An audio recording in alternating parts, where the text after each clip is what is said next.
Hello everyone, I am Dr. Karan Kumar Seladia from Radiology Department, Shiv Medical College and Hospital, Surendranagar, and I am presenting the case in the case of the week series of our YouTube channel Radio Academic Shiv Medical College. History. A 24-year-old primigravida with 34 weeks of amenorrhea and no risk factor for congenital defect was referred to us for routine obstetric ultrasound. There was no history of consanguineous marriage, antenatal infection, or drug ingestion. USG image of fetal trunk shows ventral chest wall defect through which heart is completely herniated in amniotic cavity. As we can see, right atrium and right ventricle appears normal in size, while left atrium and left ventricle appears hypoplastic.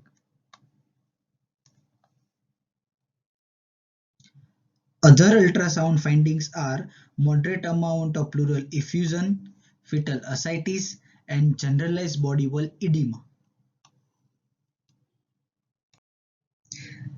As we can see in three vessel view, pulmonary artery, aorta, and superior vena cava appears normal in anatomical position and diameter.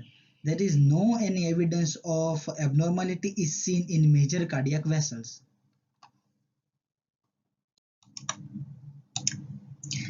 Here we can see beating heart outside the thoracic cavity with hypoplastic left heart.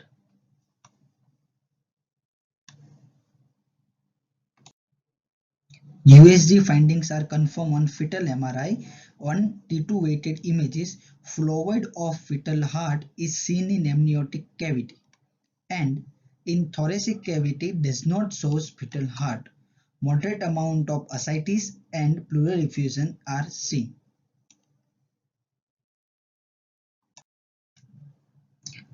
After delivery, beating heart is seen completely outside thoracic cavity with hypoplastic left heart.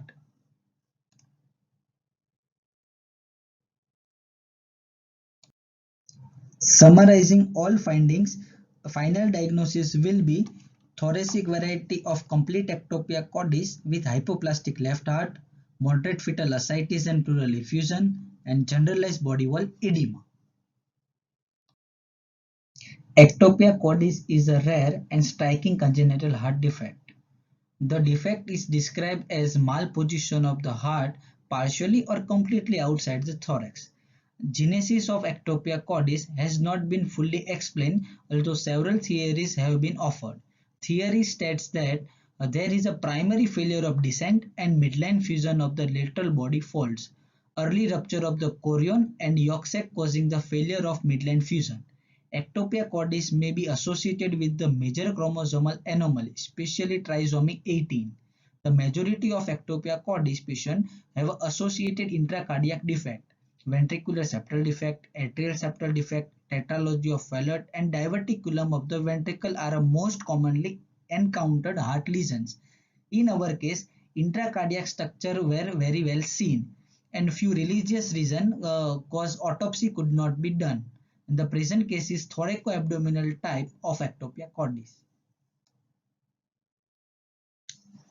Although ectopia cordis is not a very rare abnormality, but if present, it is associated with sternal cleft, diaphragmatic hernia, omphalocele, and intracardiac defect is known as the Cantrell's pathology.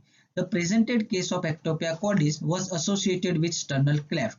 Other findings were moderate amount of fetal ascites, bilateral pleural effusion with generalized body wall edema. The presented case was not completely considered within any non-alternative diagnosis of gastroschisis associated complex, non-syndromic and syndromic anomalies.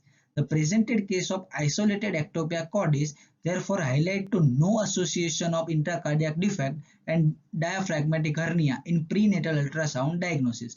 Without association of intracardiac defect and diaphragmatic hernia, ectopia cordis is proven to be a rare case.